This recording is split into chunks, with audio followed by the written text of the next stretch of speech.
Radius of Stillness. I. The first time I tried to leave the colony, my hands forgot how to be hands. It started with the little things. My fingers wouldn't quite close around the strap of my pack. The thumb bent too far, the middle finger not far enough. When I looked down, the shape was technically correct, 5 digits, nails, joints, but my brain read them as something approximate, as if someone had seen a human hand once and tried to sculpt it from memory. By the time I crossed the 2-kilometer mark, the bones inside were already softening. I didn't know that then. I just felt the sudden weightlessness in my wrists like they had been hollowed out. The ground tilted.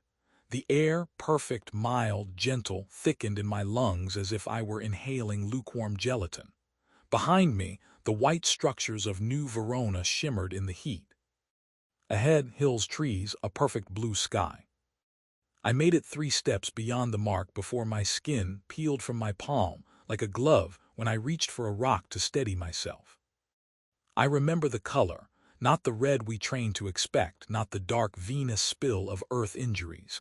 It was pale, translucent, threaded with fibers like roots in a clump of soil. Underneath, my muscles were not arranged where they were supposed to be. Some of them ran along the wrong axes. There were hollows where I knew there should be mass. I didn't scream. I just turned around, staggered back over the invisible threshold, and felt my hand knit itself back together in the time it took to breathe twice. By the time I collapsed beside the perimeter marker, my fingers were hands again. Knuckles, phalanges, familiar tendons sliding under familiar skin. No pain, no scars. The bracelet on my wrist chimed, 2 kilometers exactly, the furthest I would ever walk from home. That was year 10. By then, we already knew what the planet was doing to us. We just hadn't understood how far it was prepared to go. My name is Elias Corelli. I am, at the time of this final recording, 43 years old and the chief xenobiologist of the Verona colony on Kepler 186f, catalog designation KS 186f3, colonist designation Edenfall. You will not find us where the charts say we should be. If you're hearing this, you will probably see us first. We are the hills. Aye.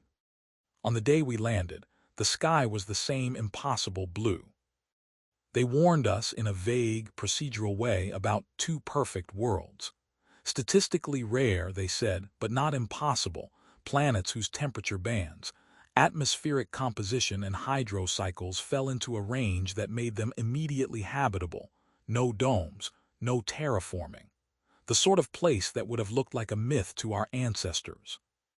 Be cautious, the training vid said. Environments can appear stable on century scales yet be volatile on the human.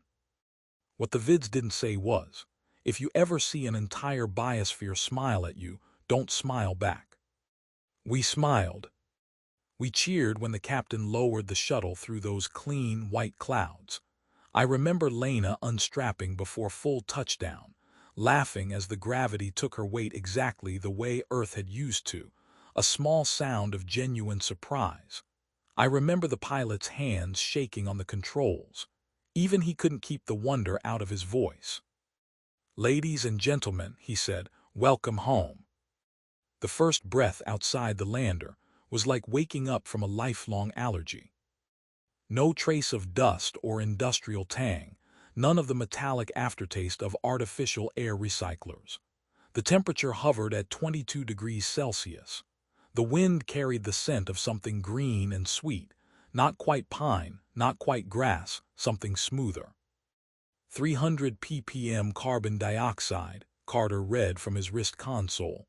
21% oxygen, nitrogen, trace argon, no toxins above baseline, it's textbook.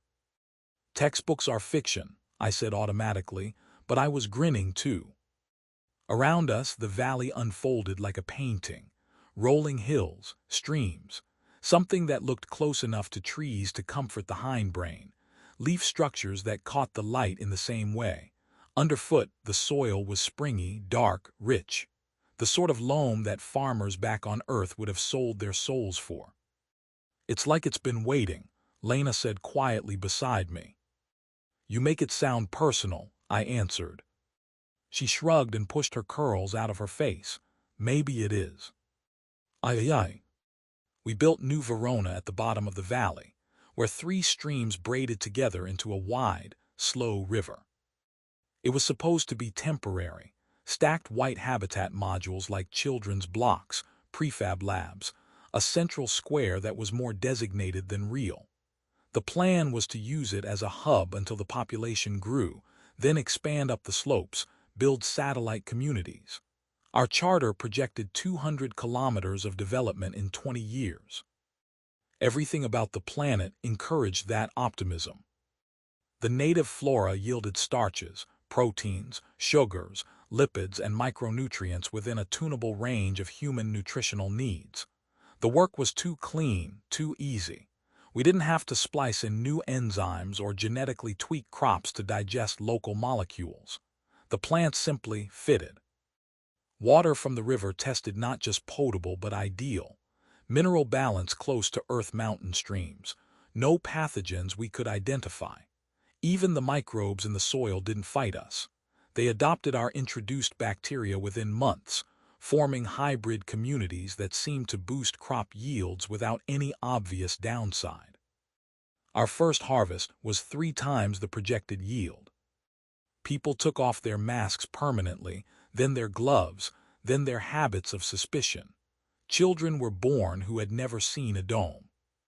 If anyone noticed that the weather never quite surprised us, they didn't say it aloud. Rain fell when it was needed. Never too much, never too little. Storms rolled in when the reservoirs dipped. Dry spells coincided with scheduled maintenance on the drainage systems. The wind favored our turbines, bending around them when loads threatened to peak. We spoke about it at first as luck. We deserve it, Carter would say at the end of long days, kicking his feet up on the mess hall table.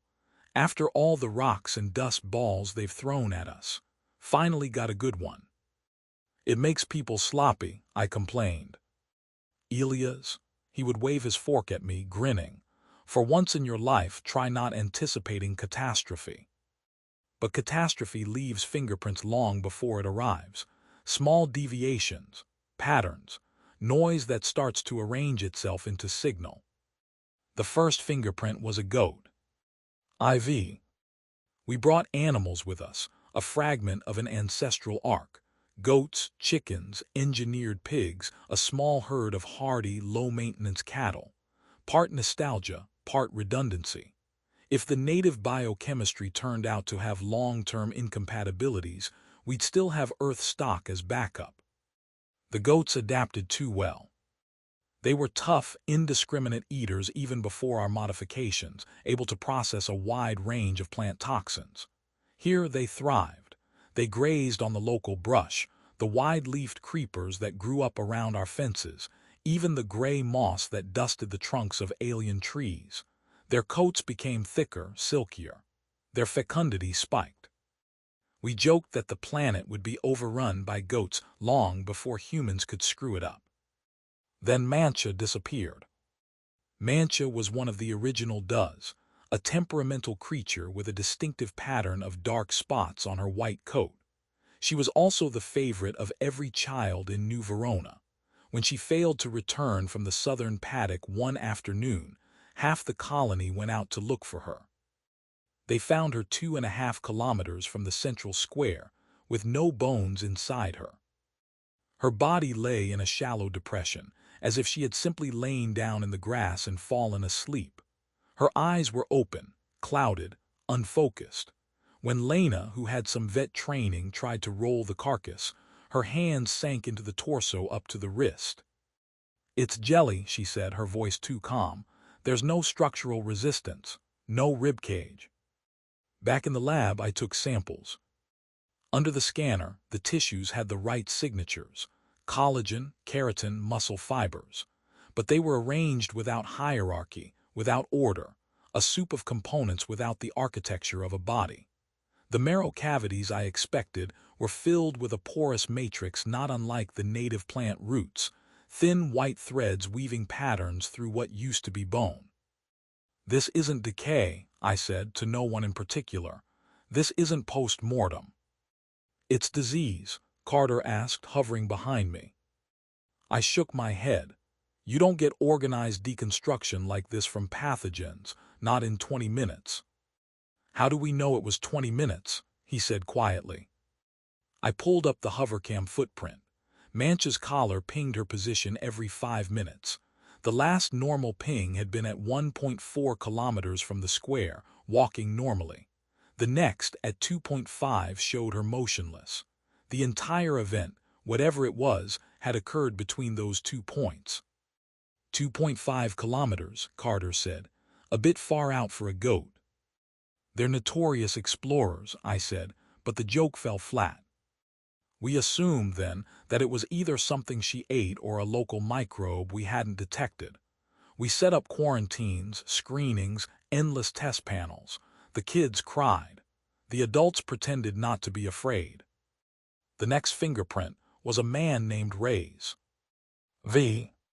Dom Reyes was one of our surveyors, a quiet, meticulous man who preferred the company of drones to people.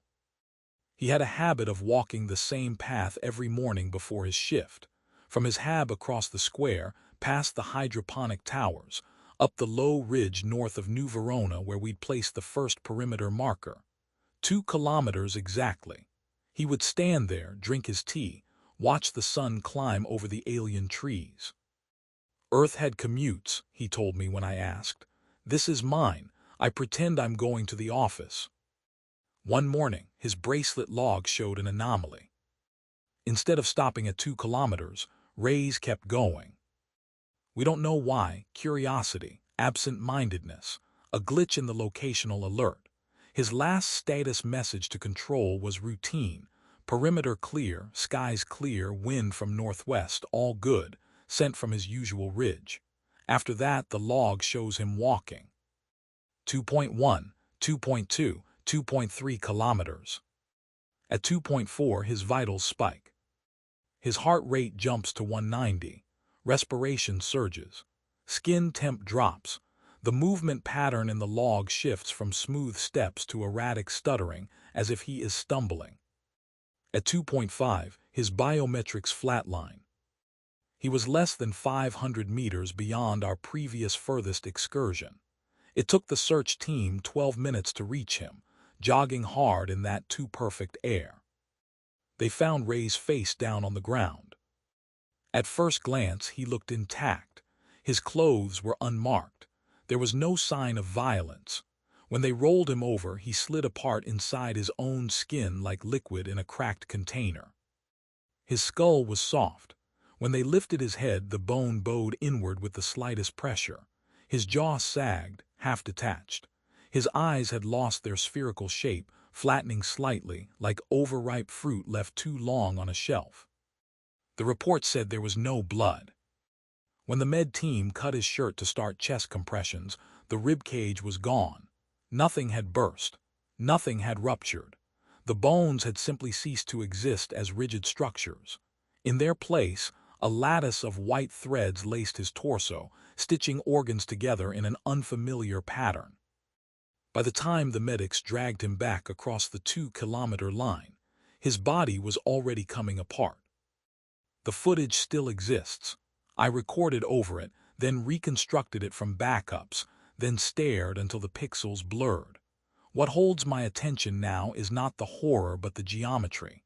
The way the transformation respects certain invisible boundaries, like a field effect. At the time, all we saw was that something out there, beyond an arbitrary distance, was killing us. It took us another year to understand that it wasn't killing us at all.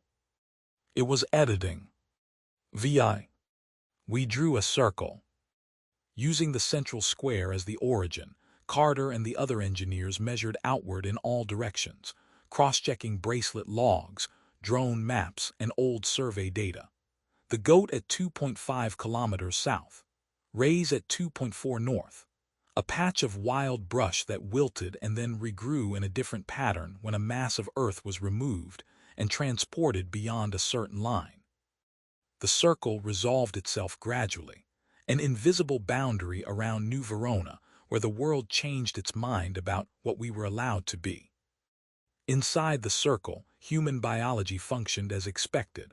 Bones were bones, blood was blood, knees hurt when you worked too long on the scaffolds, children broke arms falling out of trees. Outside, things became negotiable. We tested with lab rats first. We built a small, mobile pen on a wheeled platform, loaded it with 6 white rats, and pushed past the 2-kilometer mark. At 2.2 kilometers, the rats grew agitated. They scrambled at the cage bars, squealing. Their claws left shallow scratches in the metal. One rolled on its back, spasming, even as its vitals on the monitor spiked.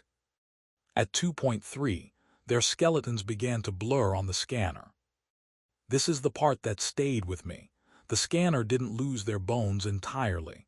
It kept reading solid structures, but their shapes shifted, flickering between frames. Spines stretched and shortened.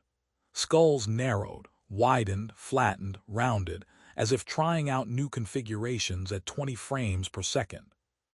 At 2.4, the rats lay still. At 2.5, when we stopped the platform, there was nothing inside the cage that looked like a rat at all. "Get them back," I told Lena, who had her hands on the handles. She pushed the cage backward, muscles straining, until the platform crossed back under the perimeter drone hovering at 2 kilometers. The scanner stabilized, the bones reappeared. The rats did not come back as they were. Their skeletons reasserted themselves in shapes that approximated their original forms but not precisely. Tails came back with extra vertebrae, crooked kinks. One skull had an additional ridge, a bony seam that hadn't existed before. Their gait, when they staggered upright again, was slightly off, as if joints had been realigned. "Is this reversible?" Carter asked. We repeated the experiment 10 times. Each time, the changes reversed to some new configuration when we brought them back into the circle, but never fully to baseline.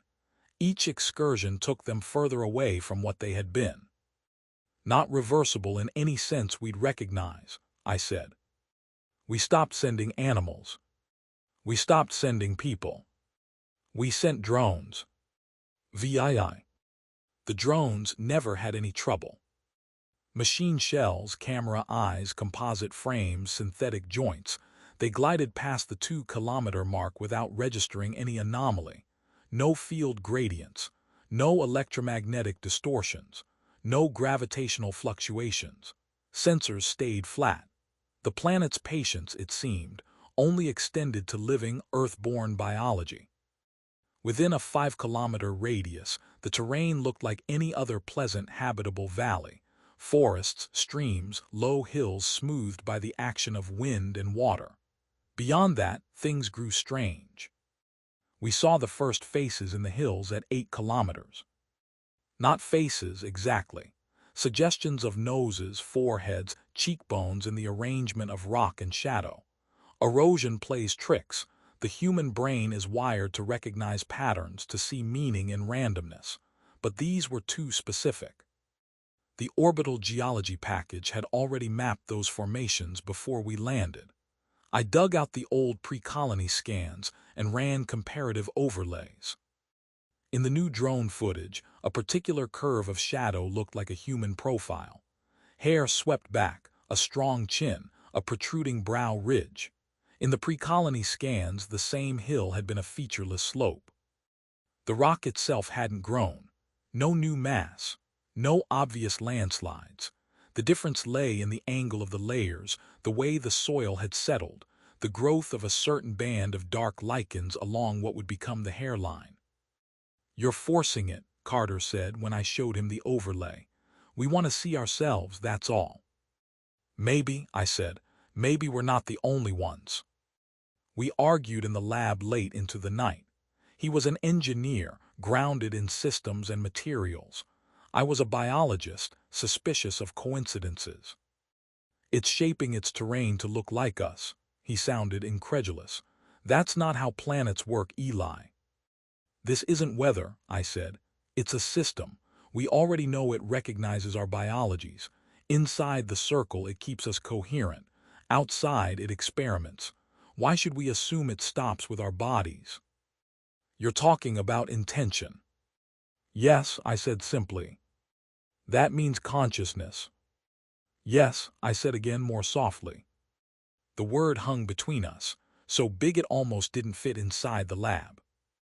Consciousness in a planet.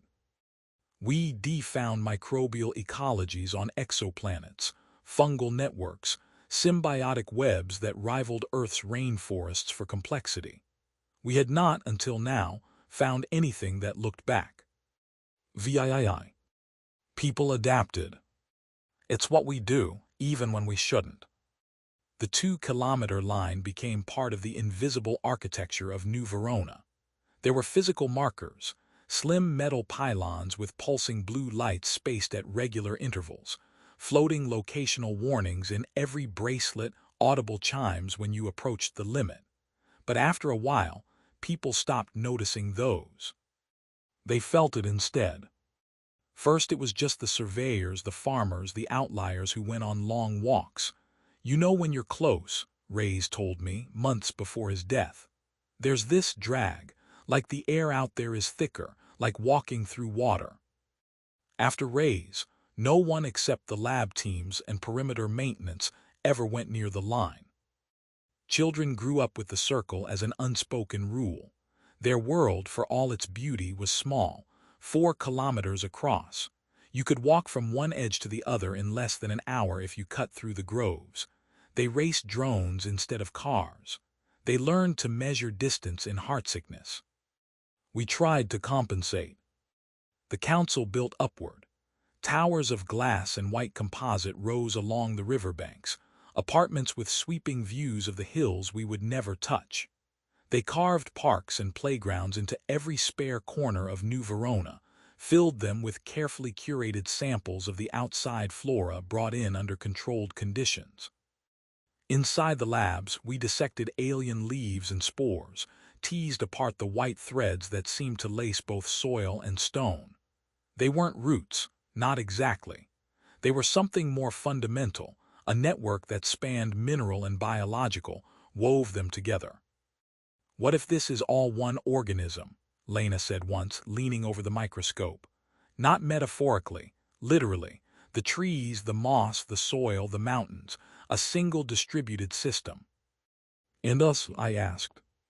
New nodes, she said, temporary. The circle tightened. Not physically.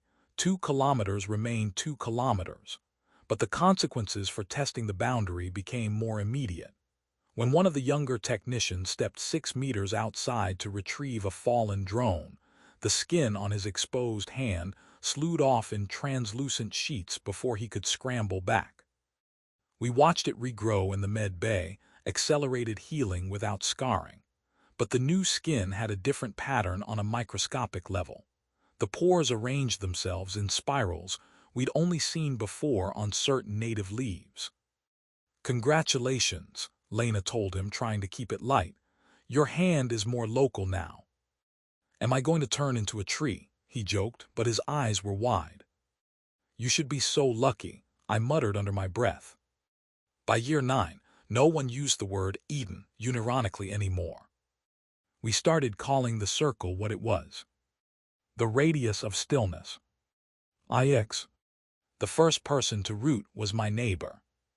Her name was Mara, mid-30s, hydro engineer, 2 kids. She had a laugh like shattered glass and a talent for making broken systems behave. Her partner used to tease that the planet listened to her more than to anyone else. Mara loved to sit on the low stone wall by the river in the evenings, bare feet in the water, watching the sun set behind the hills we couldn't reach. One evening, she didn't get up. It was subtle at first. A cramp, she said. A pinched nerve. She shifted, stretched, winced. When she tried to swing her legs up onto the path, her knees didn't quite obey. Her ankles remained submerged, toes digging lightly into the riverbed silt as if seeking purchase. "You overdid it," I told her. "Too much time in the maintenance ducts." She laughed it off. We helped her up, half supporting her on the way back to her hab. She walked, but each step seemed resistant, like something under the skin was pulling her down. By morning, her feet had fused to the floor. The med team sawed around her, cutting a neat rectangular section of the composite flooring with her soles embedded. Even wrenched free, her feet retained the exact imprint of the material. The bones in her ankles had begun to sprout those same white threads, anchoring themselves not just to her own tissue, but to the composite itself. She should have been screaming. Instead, she seemed calm. "It's not pain," she told me when I came to examine her. "It's more like weight, like I suddenly remembered I'm supposed to be heavier than I am." "Can you feel your toes?" I asked. She wiggled them. The flesh responded within its new frame, the embedded composite rising and falling with the motion. "Yeah, I can feel more than my toes, actually." "What does that mean?" She frowned, searching for words. "I feel the room," she said finally. "There's a draft under the door. The fridge cycles every 40 seconds. The soil on the planter wall is too dry." "The planter wall is 3 meters away," I said. She shrugged. "I know." We scanned her. The white threads that had anchored her feet to the floor were only the visible expression of something deeper. Her entire skeleton had begun to shift, subtly altering its geometry to distribute her weight more evenly. The mineral composition of her bones was changing, too, aligning more closely with the aluminum and silicon ratios of the composite. "She's becoming load-bearing," Lena said in a hushed voice, "like a support beam." We tried everything. Chelation therapies, high-dose vitamin D counter-resonant fields. None of it stopped the progression. Over the next weeks, the fixation crept up her calves, her knees, her thighs. Her spine stiffened, vertebrae fusing into a single, gently curved arch. Her hands lost dexterity but gained strength.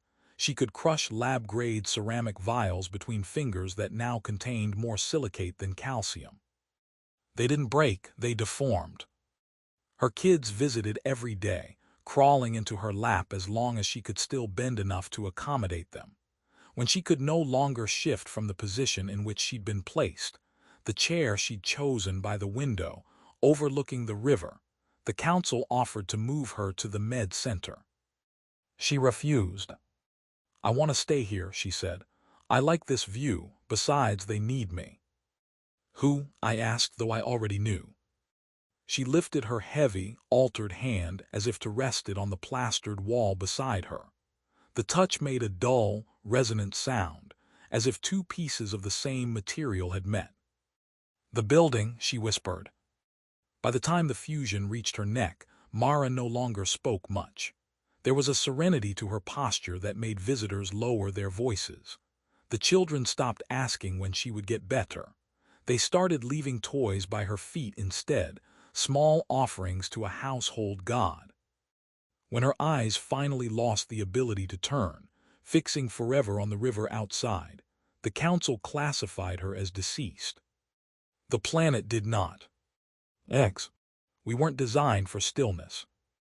Even in the oldest stories, humans are restless creatures, nomads, explorers. It's baked into our literature, our religion, our mythology. "Go forth," the voices from ancient books say. "Multiply, fill the earth." On Edenfall, our movement had been narrowed to a circle 6 kilometers across. People coped in different ways. Some threw themselves into work, farming every available square meter of land inside the radius, coaxing new varieties of grain and fruit from the local flora. Others built virtual worlds with infinite landscapes, spending more and more time in the neural rigs. A small but growing group did something else. They stopped moving. At first, it looked like depression. They took fewer walks. They sat for long hours in the same chair, the same bench by the river, the same spot under a particular tree. They claimed they were tired, that the world seemed to press down on them when they tried to leave those favored positions. When we scanned them, the changes were already underway. Their joints showed early-stage ossification in configurations that made no sense for locomotion, but optimal sense for transferring load. Tiny filaments were extending from their bones into the surrounding materials: wood, stone, composite. They were beginning to root. "Is it contagious?" the council asked.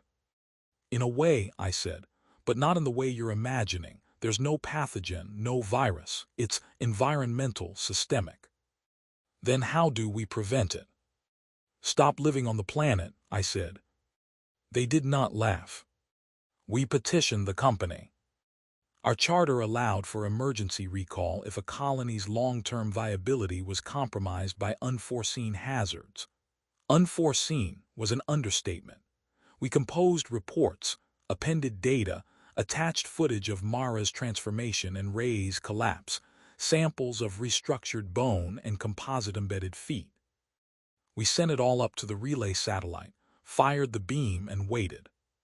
Company time moves differently. Back on Earth, the board would read our warnings in climate-controlled rooms under daylight spectrum lamps. They would have their own crises: markets, migrations, wars. We were a distant investment, one colored dot among many on a vast interstellar map. The reply came 6 months later. It was terse, professional, full of regret. They acknowledged the anomaly. They authorized a scheduled exfiltration, no immediate emergency fleet, but the next passing company transport with sufficient capacity would alter its route to pick us up. Estimated arrival: 5 years. 5 years within the radius. 5 years to decide whether we were willing to risk stepping outside it. XI. The exfil debate tore New Verona in half. On one side, those who believed that any chance to leave was worth the risk. On the other, those who saw the planet's influence not as a hazard but as a transformation, perhaps even an evolution. "You're talking about suicide," Carter shouted at one council meeting, thumping his fist on the table. Age had added lines to his face, deep grooves at the corners of his mouth. "We have data, hard data. Step outside the line, your body unravels. You've all seen rays, for God's sake." "You're ignoring the context," answered Dr. H.B. Singh, head of psychosocio-adaptation. She stood at the opposite end of the table, arms folded. "We've learned more since then. Short excursions, partial exposure. The transformations aren't strictly lethal. They're directional." "Directional toward what?" Carter demanded. "Toward integration," Singh said. "Toward becoming part of a larger system. We are not just strangers here anymore. Our biology is being repurposed." "That's a nice way to describe being turned into furniture," someone muttered. Singh didn't flinch. "Mara reports heightened perceptual integration," she said. "Her subjective experience even now is of expanded awareness, not limitation." "She can't move," Carter said. "Movement is not the only form of existence." In the back of the room, I watched them, feeling the divide deepen like a fault line. On one level, it was a familiar clash: stay versus leave, safety versus risk, adaptation versus integrity. But under the surface, it was about something more fundamental: what it meant to be human in a place that didn't recognize the boundaries of that word. "The ship will land outside the radius," I said when the arguments looped for the 5th time. They fell silent, heads turning toward me. "Company regs won't allow a vessel of that mass to set down near a dense population center. The designated landing zone is still the original one, 12 kilometers east. That's well beyond our safe zone." "So we expand it," someone said. "We've seen the radius respond to demographic shifts. It isn't fixed in stone." They were right. Over the last decade, we'd observed subtle changes in the radius. As the colony grew, the circle seemed to adjust to keep the densest population at its center, not by expanding, but by migrating, shifting slightly in the direction people gravitated. When we built the hydro towers closer to the northern edge, the line in that direction crept outward by a few meters over the course of months, even as it contracted slightly elsewhere to maintain its overall area. "It's like a spotlight," Lena had said once, sketching it on the lab whiteboard. "It tracks us, keeps us in the zone of coherence." "What if we move as a group?" the same council member pressed now. "A controlled migration slowly over years toward the company zone. We bring our homes, our infrastructure. The radius follows." "Dragging our prison with us," Carter said. "Our sanctuary," Singh corrected. "It's not that simple," I said. And it was. The radius responded sluggishly, on timescales of months or years. The company ship would be here in 5. Even if we started now, we would be racing a moving deadline with a field whose rules we barely understood. But we didn't have better options. XII. We called it the march. It wasn't a march in the old military sense. No boots pounding in unison, no flags, but the name stuck. It was a slow, deliberate shift of our entire living space eastward in 10-meter increments. The engineers dismantled buildings at the western edge and rebuilt them on the east, brick by careful brick. Families packed their lives into crates, moved, unpacked, then did it again a year later.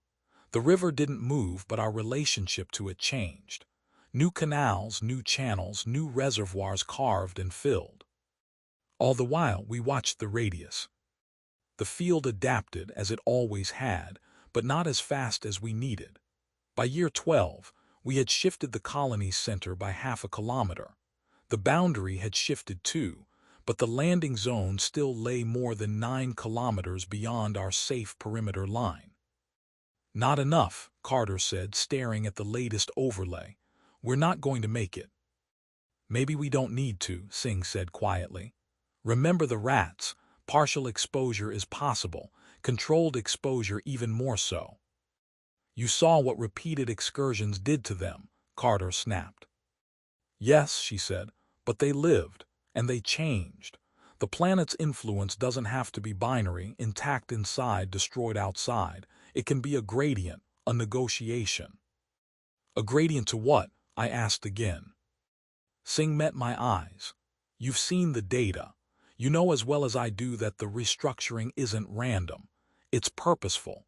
The patterns in bone, in connective tissue, in nervous systems, they all move toward configurations that integrate better with the planetary mesh." "You're saying that if we surrender to it, we can walk farther," I said. "I'm saying that the more local we become, the less resistance the field has to overcome to maintain our coherence," she said.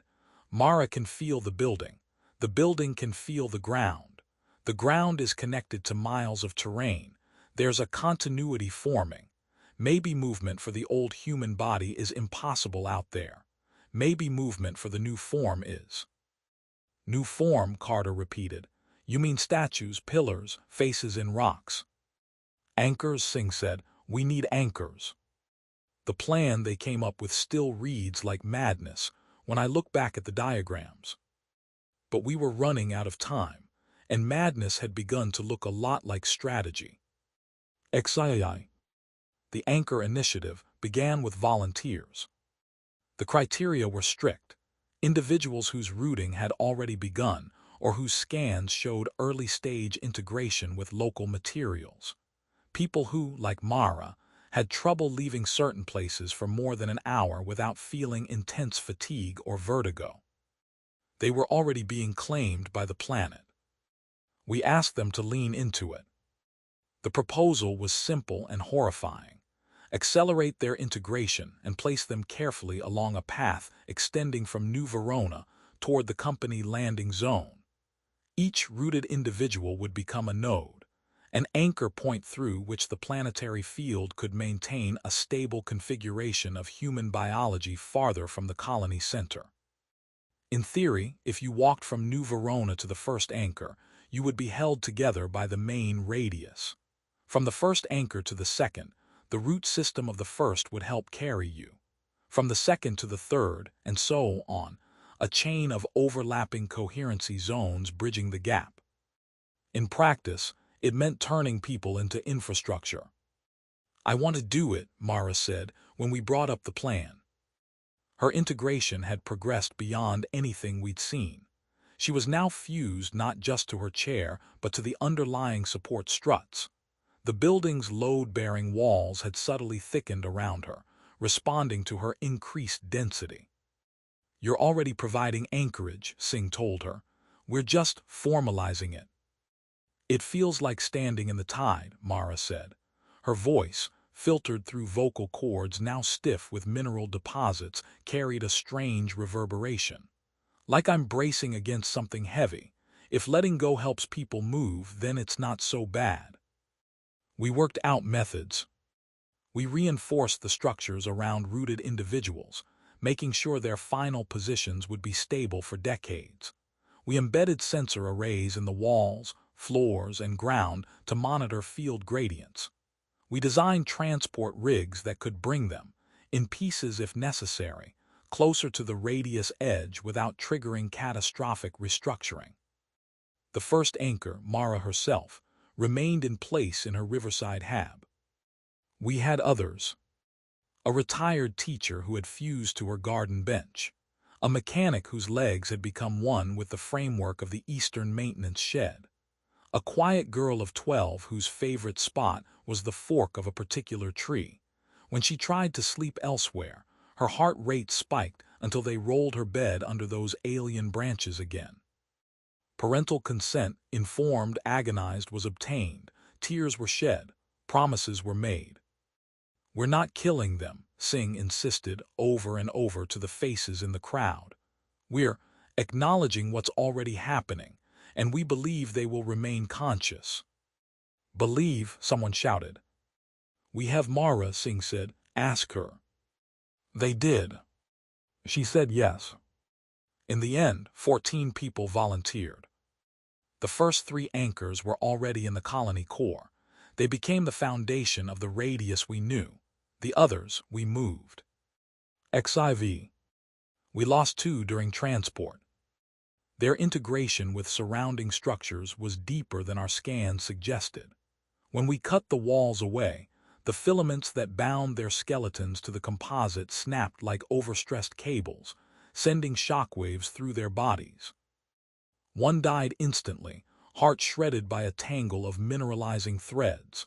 The other lingered halfway between states, half fused to the transport rig, half trying to reach back through the severed connection to the building that had been his shell. He moaned for 3 days before the moaning stopped. Anchors must be grown where they will remain, the planet taught us. We adjusted. We built new structures outward from the edge of the radius and encouraged early-stage rooters to take up residence there. Those whose integration was still flexible could extend their growing network into virgin ground, becoming the first true nodes of the bridge. The first time we walked the chain, the experience was like stepping across invisible stones in a river. From New Verona to Anchor 1, nothing changed. We were within the original radius. From Anchor 1 to 2, the weight of the air increased slightly, but it did not crush us. The bracelet stayed green. Our bones felt heavier, more aware of themselves. At the midpoint between anchors, my vision blurred for a moment. The world shifted, edges softening, as if a lens had been moved a fraction of a millimeter closer to my retina. Then the sensation passed, leaving behind a lingering tingling in my teeth. "You okay?" Lena asked. "Fine," I said, "just felt something." "Someone," she corrected. At the second anchor, an old man named Haru, eyes half closed in a face almost fully fused with the wall around him. We paused. "You there?" I asked quietly. "Always," he whispered. "Do you feel us?" Lena said. "I feel everything," he said. "You are a pressure in the field, a wrinkle on the surface. You are dear to me." We continued. Anchor by anchor, step by step, we advanced into territory that had been lethal to us 5 years before. The drones circled overhead, transmitting a real-time map of field densities to our wrist displays. They glowed in gradients of blue and white. Where the anchors overlapped, the field was strongest, not in its destructive sense but in its capacity to hold. "The planet-side mesh is learning," I said, watching the patterns undulate. "The mesh is us," Singh said, walking beside me, "and not us, both." At 4 kilometers beyond the old radius, we stopped. "We should turn back," Carter said. Sweat beaded on his forehead. The air tasted metallic, like biting down on foil. "One more anchor," Singh said. At the 5th, I felt something break in me. Not physically, subjectively.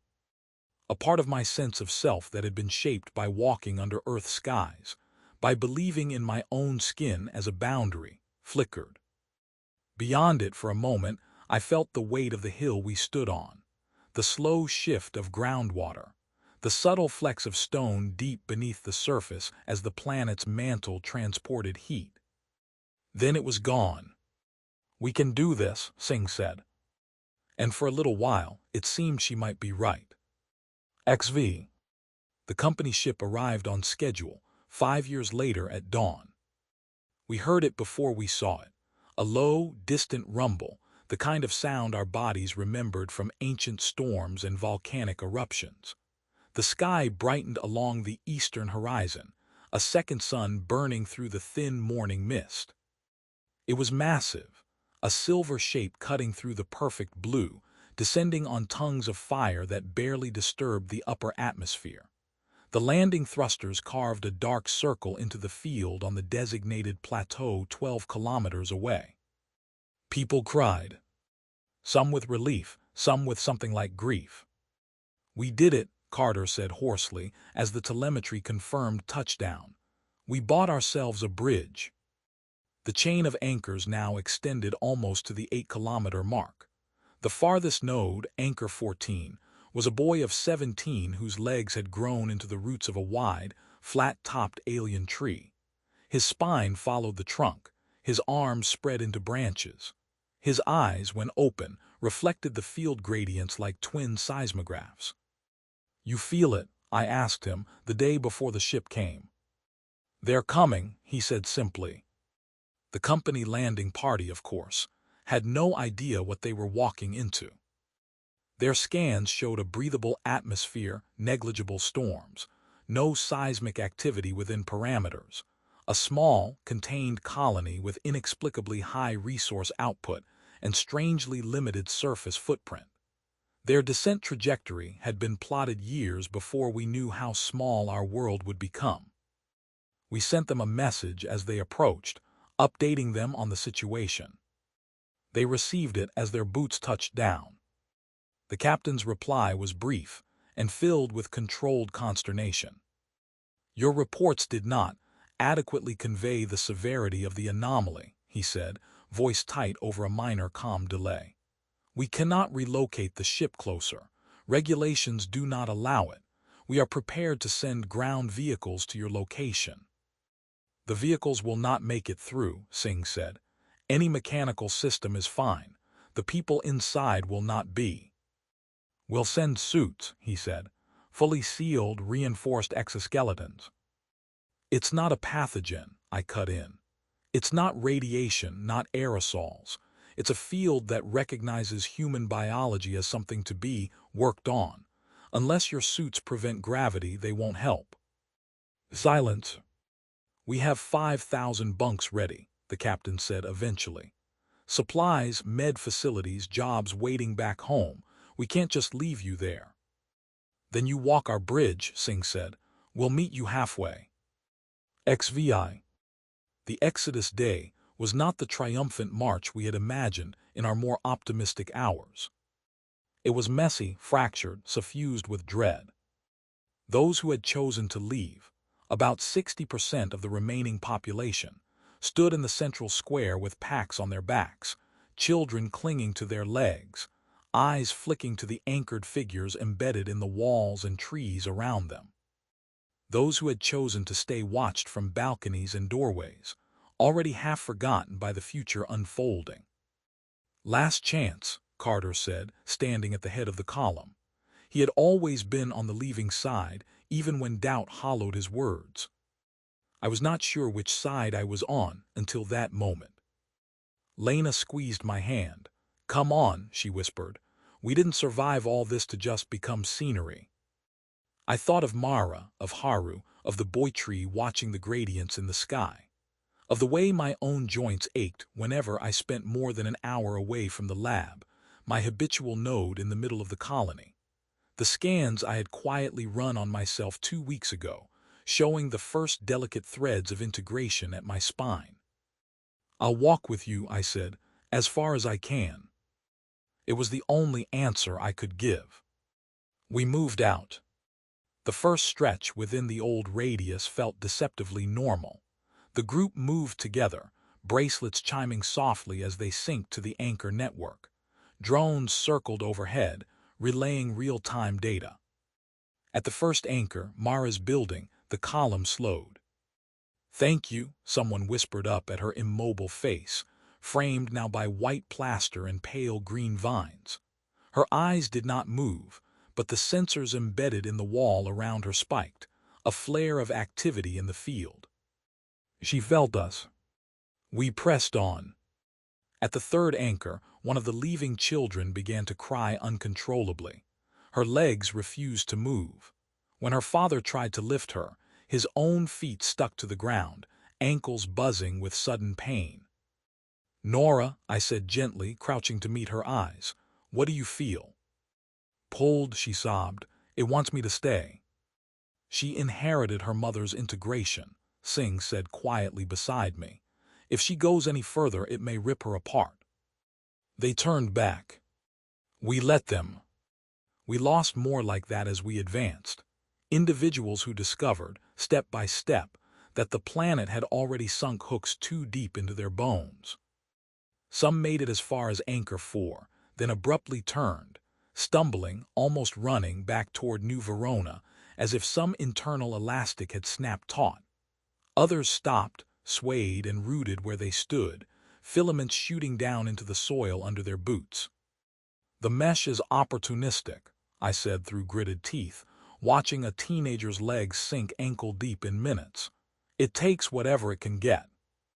"Elias," Lena said, "you're bleeding."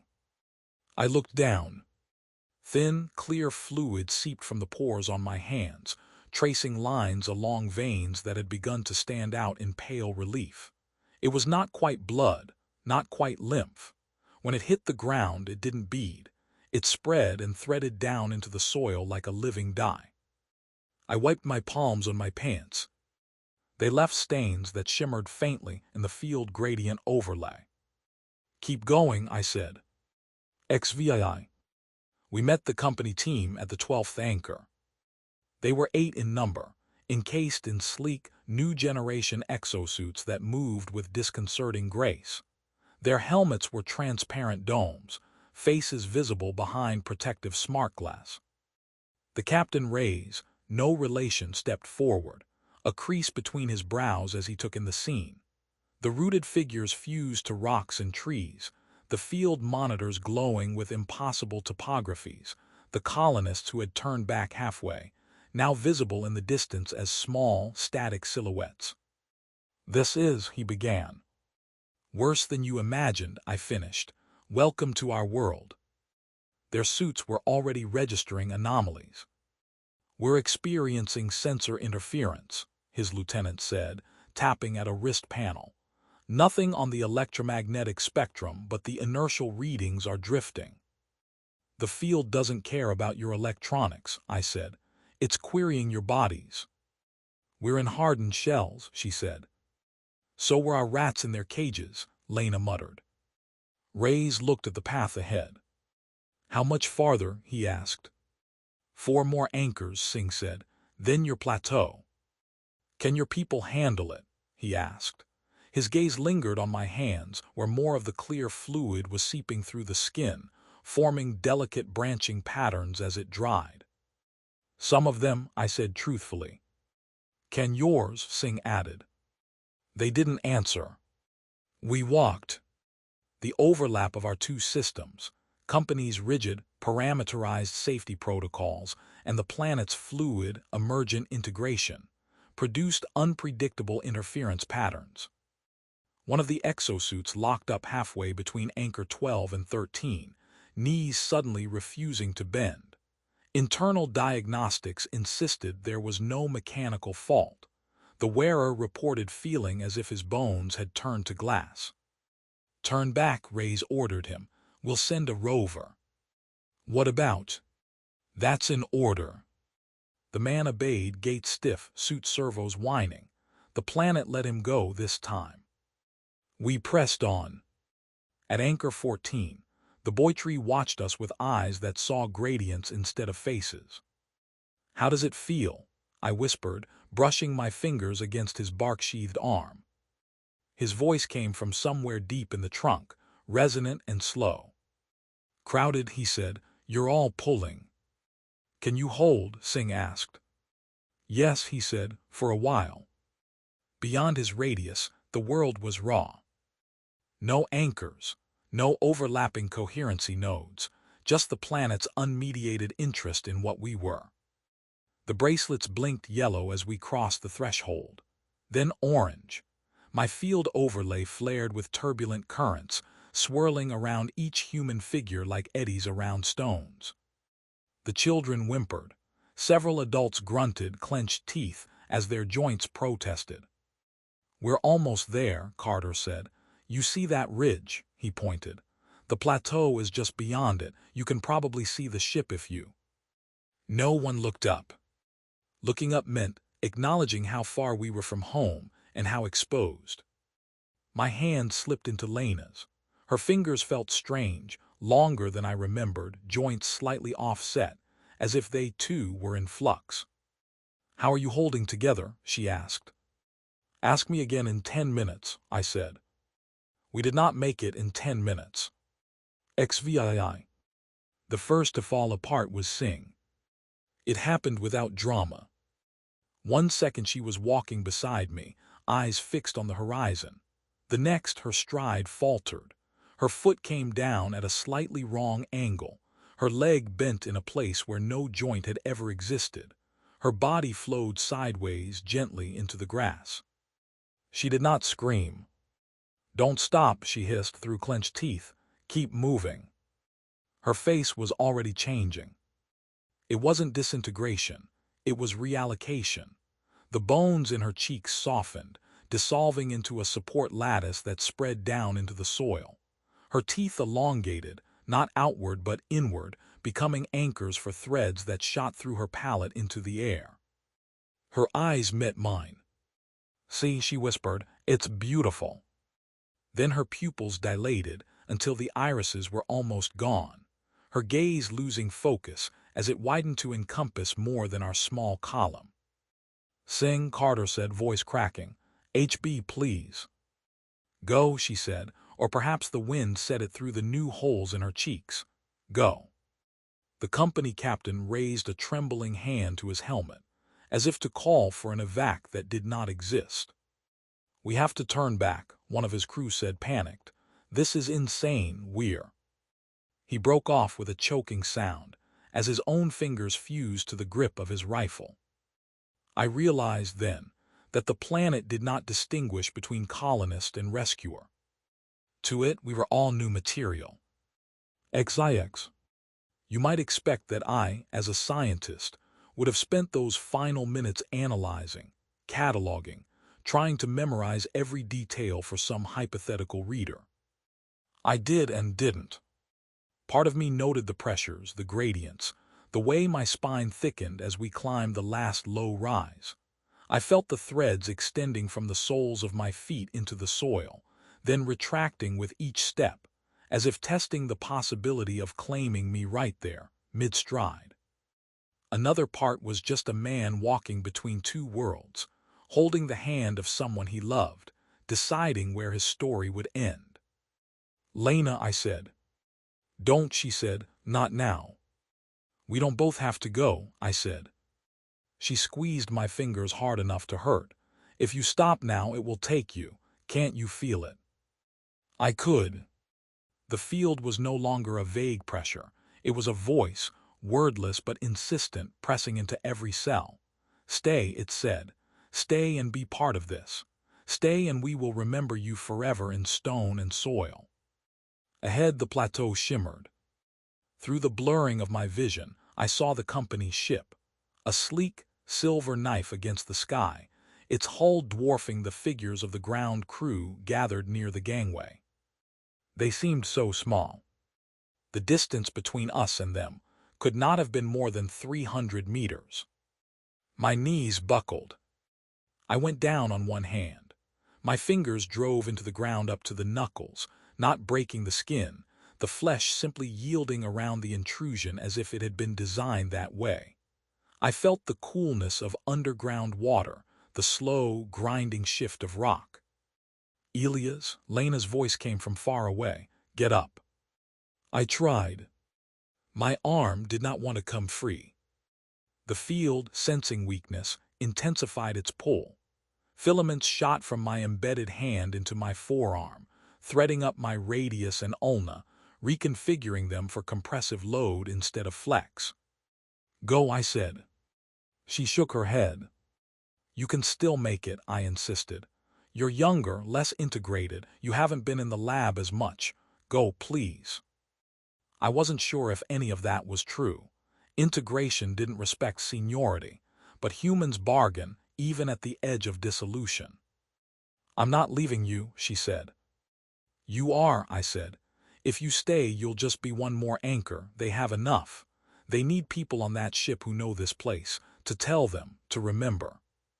She stared at me for a long moment. "Promise you'll keep thinking," she said. It was a strange request, but I understood. "I don't think I'll have a choice," I said, feeling the weight of the hillside settling through my bones. She kissed my forehead. The company captain, seeing what was happening, began shouting into his comm, gesturing frantically toward his ship. A group of suited figures broke away, running toward us, against all protocol, against sense. Their suits buckled at the knees. The ground rose around their boots, the soil forming shallow cups that tried to hold them in place. One went down hard. Another tore free with a horrible grinding noise, leaving fragments of exosuit shell fused to the ground. I watched Lena go.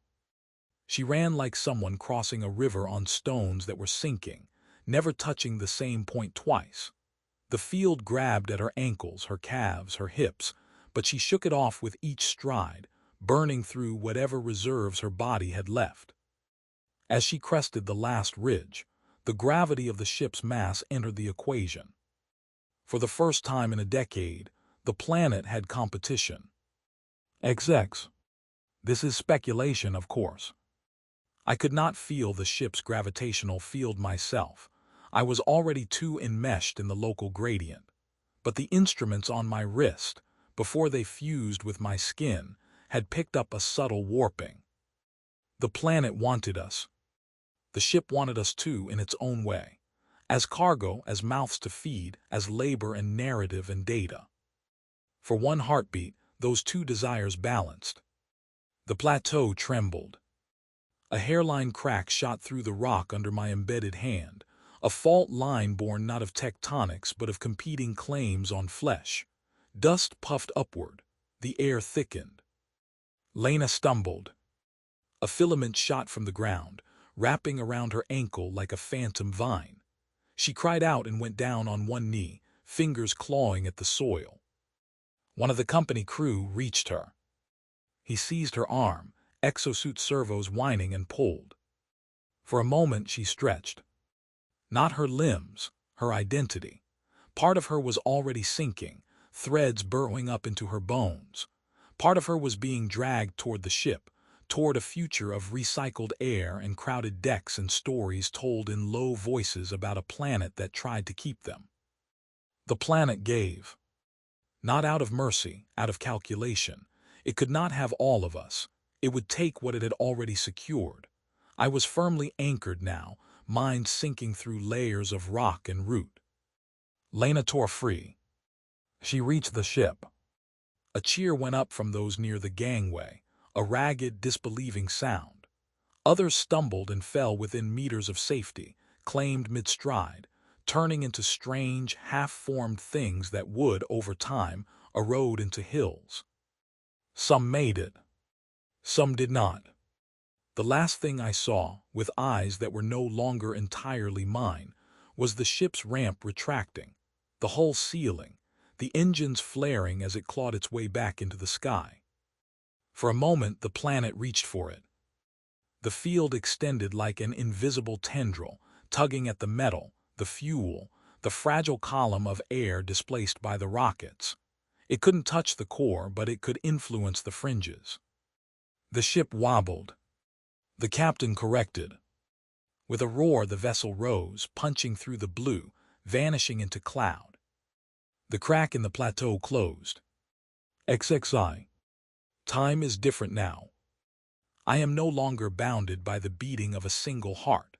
My awareness radiates outward along the white threads that once puzzled us under microscopes. They are nerves. They are roots. They are something in between. I feel the weight of New Verona in my spine. Mara's calm presence by the river, her attention flowing along water channels. Haru, steady as bedrock in his eastern wall. The boy tree, eyes open to gradients, watching storms build days before any cloud forms. I feel the empty places where people tore free, leaving behind ragged holes in the mesh that will take years to smooth. I feel faintly the receding echo of the ship's departure, a void of absence moving outward into the darkness between stars. We knew intellectually that planets are old. Now I feel that age. I sense layered memories in the hills beyond our old radius, other faces eroded into stone, other skeletons repurposed into load-bearing strata. Deep fossil traces of life that walked here long before humans, now compressed into geological whisper. We were not the first. We will not be the last. The climate remains perfect. Rain falls when it is needed. The wind still bends around our turbines, though the turbines now spin with no one to monitor them. The children who stayed have grown taller, some already feeling the tug of favored spots. They will root sooner than their parents. The planet learns faster each generation. The circle remains, but its meaning has changed. There is no longer a radius of stillness with a human city trembling at its center. There is instead a field of integration, with multiple nodes, some houses, some hills, some statues that used to be my friends. Sometimes I feel a flicker at the edge of perception. A whisper, carried along the cold, thin strand of gravitational interaction between this world and something far away. In those moments, I know that Lena is telling our story. She stands in some crowded lounge on a ship or in a dim bar on a distant station, her altered ankles wrapped in smart bandages, and she describes a valley with perfect air and a sky that smiled too widely. She talks about the circle you cannot step beyond without becoming part of the scenery. Why didn't you all leave? Someone will ask. And she will say, because she understands now, we did, in our own way. She will not tell them that as she speaks, the hill she used to watch sunsets from has grown a new outcropping that looks a little like her profile. It's a poor likeness, but the planet is still practicing. It will get better. If you come here someday, following the trail of her words, you may walk in that valley. You will admire the gentle river, the strange, leafless trees with their branching nerve-light leaves, the white towers half sunk into the earth like the remnants of an abandoned city. If you look closely, you will see faces in the hills. Noses in the rock strata, fingers in the roots, the arch of a spine in a ridge line. You will feel, if you are sensitive, a tug in your bones as you approach a certain radius. Stop there. Turn back. Do not test whether your body can be worn like a garment by a world that thinks in stone and water. Unless, of course, you are like us. Curious, restless, hungry for a kind of immortality that does not care about memory, only structure. If you cross the line, we will feel you. We will reach for you with threads of bone and root and soil. We will hold you together as you fall apart.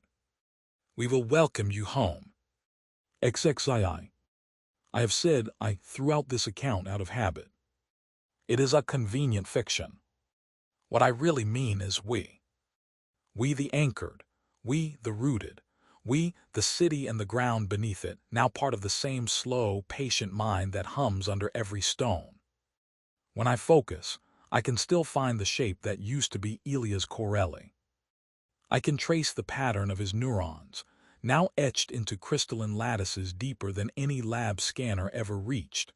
I can recall the smell of goat fur, the sound of Carter's laugh, the taste of the first alien fruit we dared to bite. I can recall the exact moment my hand slipped into the soil for the last time as a separate thing, and the relief that followed when I stopped trying to pull it back. The struggle in the end was brief. The surrender ongoing. You might think of us as victims. You would not be entirely wrong. The planet did not ask our consent in terms we understood. It presented itself as a paradise, then altered us to suit its needs. Yet there is symmetry in this. For millennia, humans reshaped worlds of thought, of stone, of air to fit us. We terraformed, extracted, colonized. We bent ecosystems around the curve of our desires. Now we have found a place that terraforms us back. It does not hate us. It does not love us. It simply recognizes that we are here and chooses to make use of us. In doing so, it gives us something we never had on any other world. A place we can never truly leave. Not in ships, not in stories, not even in death. The bones we worried about softening outside the radius. They are harder now than they have ever been, part of load-bearing arches that will stand for millions of years unless ground to dust by tectonic time.